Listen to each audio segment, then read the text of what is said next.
Morning mga moms. So it's already 5:20. Na-late po ako ng gising. Dumating si Chuchay. Yung ating master chef. So ako muna yung magsasaing. Kasi nakapagod din talaga. Siguro hindi namin sinabay yung labab. Nakabawi akong tulog. Eh, naglaba pa kami sa farm. So ngayon magsasaing na tayo. Ang ating chef kasi ay isa pa lang. So, mahirap na baka. Sayang ba?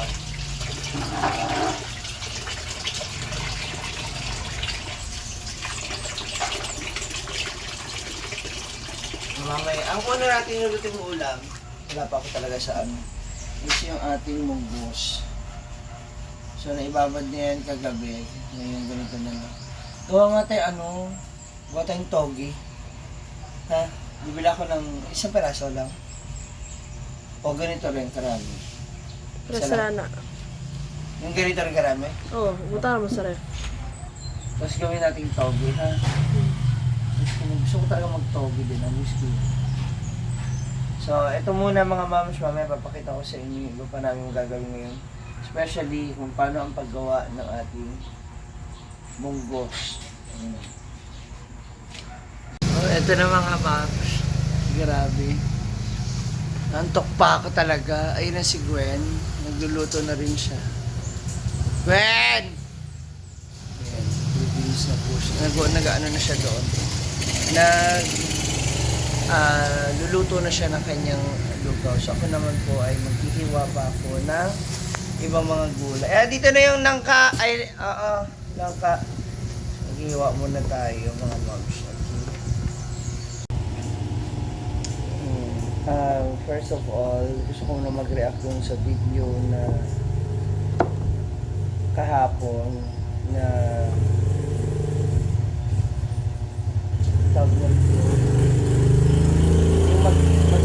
magkapatid. Hindi ko kung magkapatid sila o mag-uyam. Ayoko bigyan na mali siya, pero ayun nga,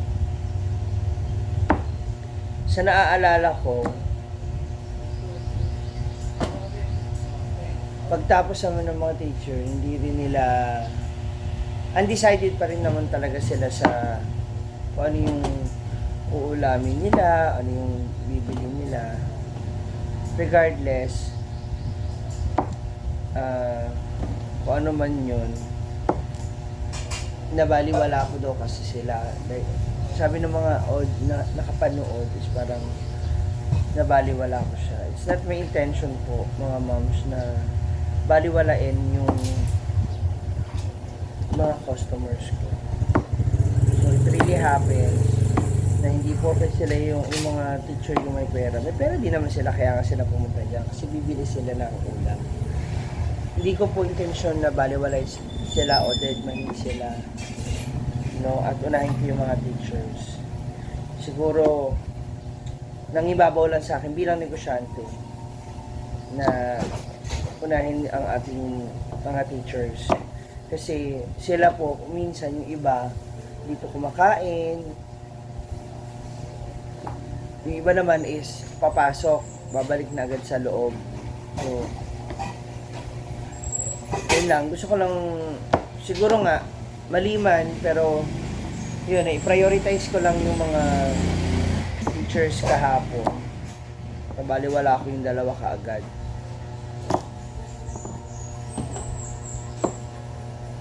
Pero hindi ko intention na deadmine sila or what. Kasi after naman ng mga teachers, nasikaso ko rin naman po sila. Actually, ang binili nila ay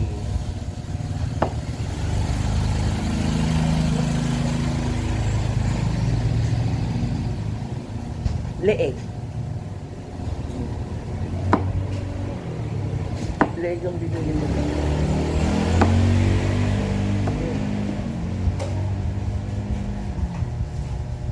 Anyway, sorry kung na-offend kayo for them, pero it's really not my intention. nabaliwalain sila o deadline sila. No, regarding naman po dun sa mga papremyo na pinamigay natin kahapon, bakit yun naman ay additional ko lang din naman na tulong at bigay no sa mga suki natin.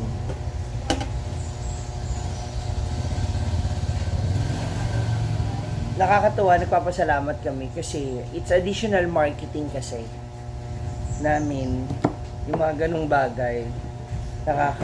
Nakakapagbigay kami, nagiging double purpose. Nakakapagbigay kami ng libre sa mga suki namin, sa mga customers namin. At the same time, napapakilala namin, promote namin sila in a good way kasi nagbibigay kami ng mga free mula sa mga sponsors. So with that, maraming salamat po. Yung sa mga tulong na binibigay ninyo, napakalaking tulong nun sa amin. Hindi lang dahil nakakabenta kami o may sales kami kagad, kundi parang napopromote namin yung tindahan namin. Kasi pag nalalaman nila na, may free, ganyan. Pagka kinamam siya kakain. No, actually, most of dun sa mga teacher na nakikita yun sa mga video ko, is dito na talaga sila palagi bumibili. No? May mga mangilang-ilang students na, actually, ang daming yung mga suki kong ibang estudyante last year, parang hindi na pumapasok dito or hindi na pumapasok, wala na. So, nakakamiss lang din.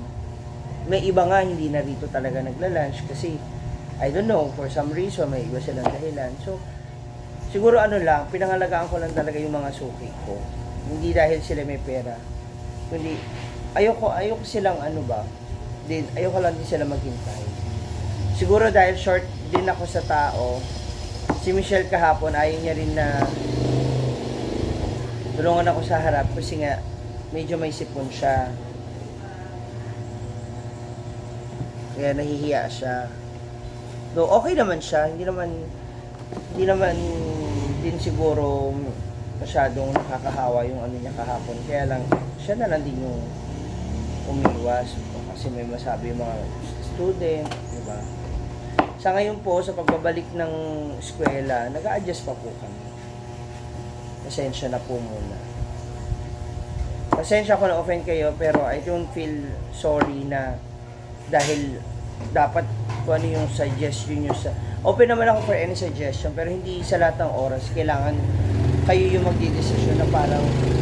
Kasi yung iba, makapag-comment, parang kala mo sa kanila yung puhunan ng negosyo ko. Alam mo yun? Oo, nanonood kayo ng video ko. Oo, nakatulong kayo sa panonood ng video ko. Pero hindi ibig sabihin nun, kung ano yung sasabihin nyo, yun ay susundin ko, yun ay masusunod. Diba? Kaya ayan, nakakasagot tuloy ako sa inyo.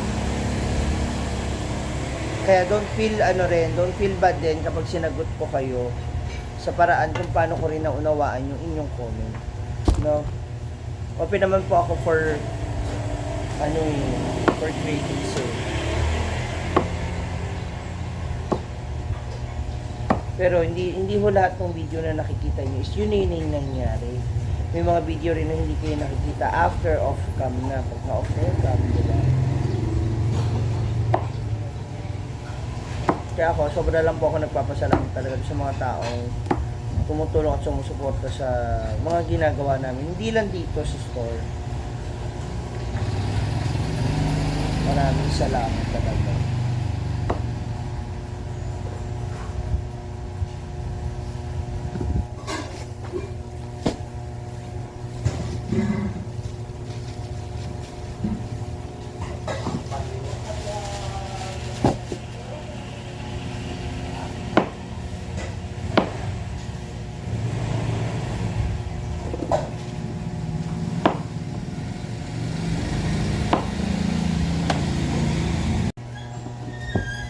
So ngayon, naghihiwa na tayo ng mga gulay pang sahog para sa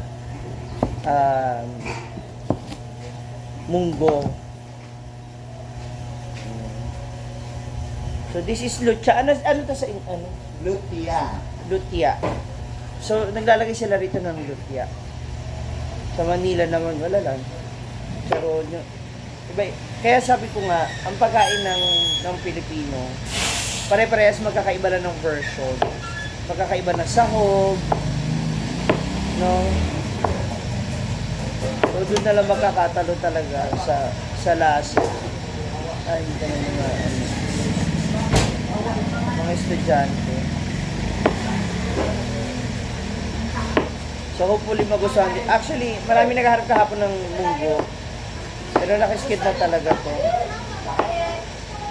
So, hopefully magustuhan nila ang ating munggo. Kasi lalagyan namin ito ng dahon ng alukbati. So, hindi naman most estudyante ang bumibili nito, mga teachers. So, ang request nila, ang gusto nila is alukbati. Yung dahon. Yung iba, malunggay. Depende sa availability ng dahon. Yan. Kasi lalambot na ito mamaya. Ay! So, ngayon naman ay, ito na yung ating alukbati. Tig-isa nga kaming tray.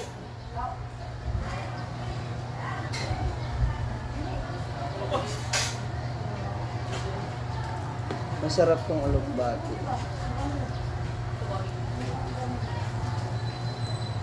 I love it. Fairness, dito ko lang to na tikman.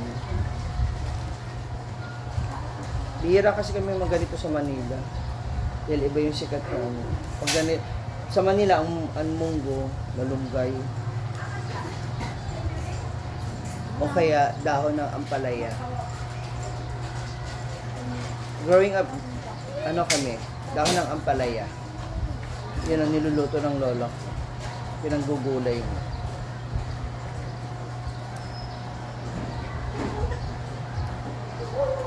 Then after nito, lulutuin na natin ang munggos. Papakita namin sa inyo. Kiss! Yan. So, simulan na natin ang pagluluto ng ating munggos. Yan. Gisa na natin ang ating bawang sibuyas. Ilagay na natin ang ating mga pangsahog.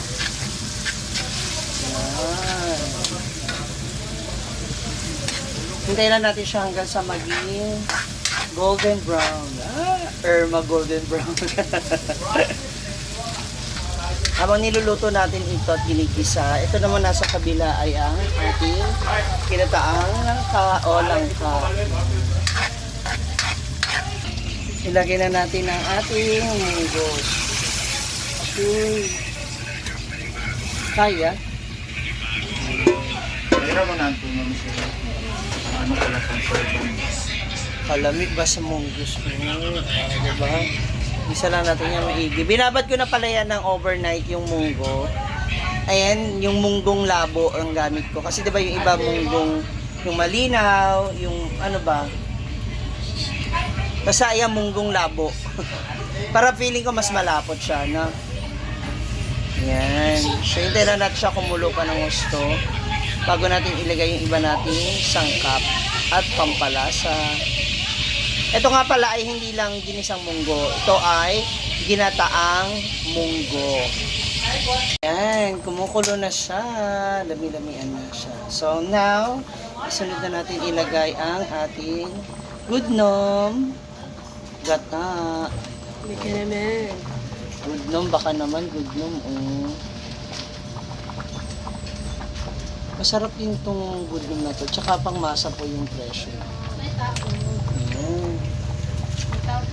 Ngayon naman, lalagyan na natin ng timpla. Siyempre, lalagyan natin ng 5 pirasong magic sarap at 12 sachet ng betsin sarap. At asin. Ayan. Ayan. Lagyan natin ng asin. Ay, hindi na play. Anis. Sige lang. Ayan, nilagyan na rin po ng asin.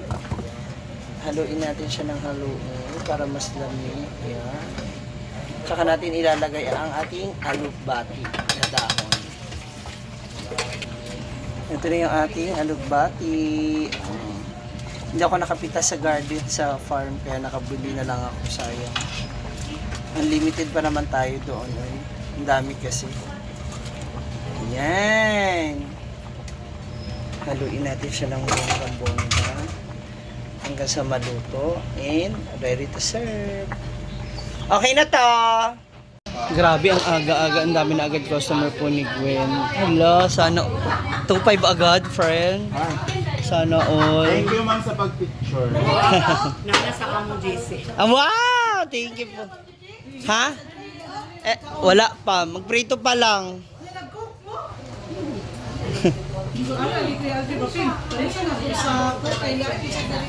So, andito na po ang Marites Association of Dasaan.